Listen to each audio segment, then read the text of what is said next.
percepção dos 7 pecados capitais evoluiu através da história. E nenhum pecado mudou tanto quanto a ganância. O século XX se tornaria o século da ganância. Mas seria uma viagem tortuosa.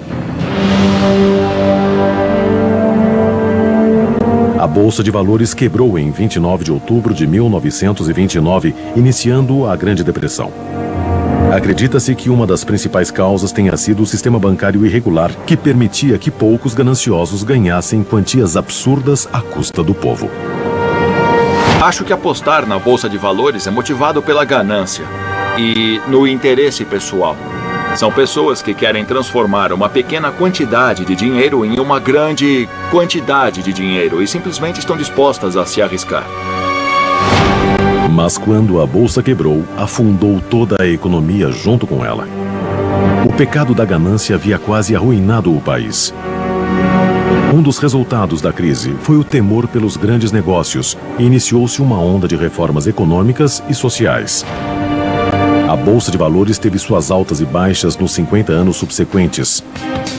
Nos anos 80, os americanos já se sentiam confiantes o bastante para acolher o pecado da ganância. Tivemos os anos 80 e os anos 90, talvez possamos dizer este século, também até agora, o século XXI, que é quando exaltamos não só os desonestos e os empreendedores, mas exaltamos pessoas que obtiveram imensas quantidades de dinheiro e basicamente controlam tudo. A década de 80 ficou conhecida como a da ganância, antes mesmo de terminar. Os Estados Unidos prosperavam enquanto o governo de Ronald Reagan abaixava impostos, cortava gastos sociais e desburocratizava os negócios. A ganância pode destruir a política. Os ricos, as corporações ricas conseguem benefícios para si mesmas, subsídios, ganhos corporativos, isenção de impostos. O filme de 1987, Wall Street, ilustrou bem isso quando o personagem principal, Gordon Gekko, interpretado por Michael Douglas, anuncia que a ganância é boa e os americanos parecem concordar. Atualmente, 50% dos americanos possuem ações. Nós iremos ficar ricos um dia desses e, portanto, temos de investir em ações. Mas milhões de pessoas estão tentando lucrar no mercado ao mesmo tempo. Eles não conseguem, porque eles são o mercado. As escrituras dizem que a ganância é pecaminosa. Mas alguns cientistas afirmam que a ganância é natural. Não é uma tentação do diabo, mas resultado da nossa própria neurologia. Cada ação que praticamos se baseia na descarga de neurônios em nosso cérebro. Ressonâncias magnéticas e tecnologia sofisticada revelam exatamente o que acontece quando o cérebro humano se torna ganancioso. Deixe-me definir isso como querer muita coisa. Basicamente, sabemos muito bem o que é querer muita coisa e quando conseguimos algo, recebemos uma dose de um neurotransmissor chamado dopamina que o faz se sentir bem. Animais apertam alavancas que aumentam sua dose de dopamina e isso pode até matá-los, mas continuam puxando a alavanca. Então, por que não começa clicando em Start? Tudo bem. Quanto maior a bexiga, mais dinheiro eu ganho. Exato. Tudo bem. Nesse teste comportamental, os indivíduos enchem uma bexiga gerada por computador. Quanto maior ela fica, mais dinheiro eles ganham. Mas se o indivíduo ficar ganancioso demais, a bexiga estoura e eles perdem tudo.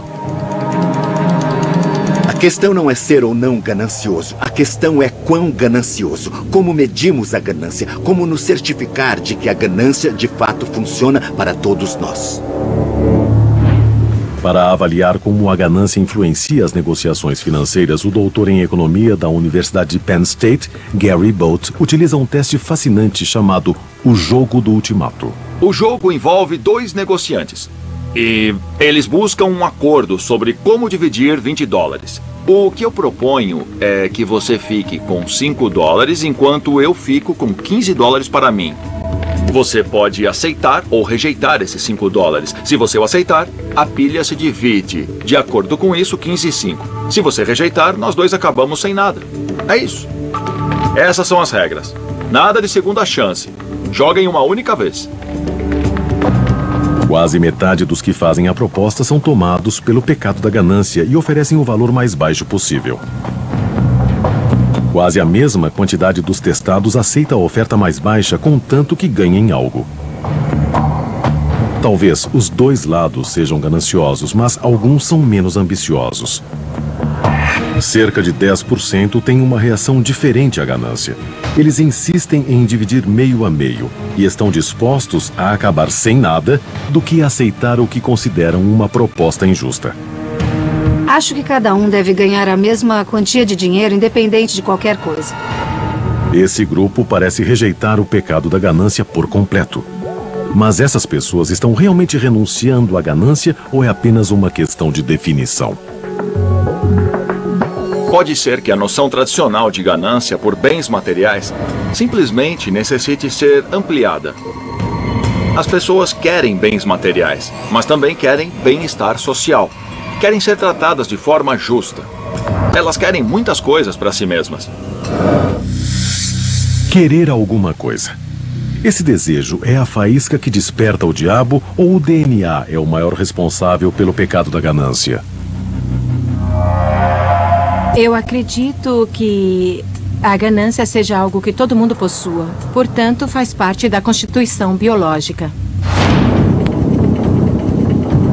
Mas se a ciência provar que a ganância faz parte do nosso DNA, isso realmente significa que não temos controle sobre ela? O Papa Gregório e Evagrius diziam que a ganância é maligna. Os barões da borracha e ícones de Hollywood diziam que a ganância é boa. Qual deles está certo? Independente da resposta, uma coisa é certa. Ganância. Nós nunca vamos derrotá-la.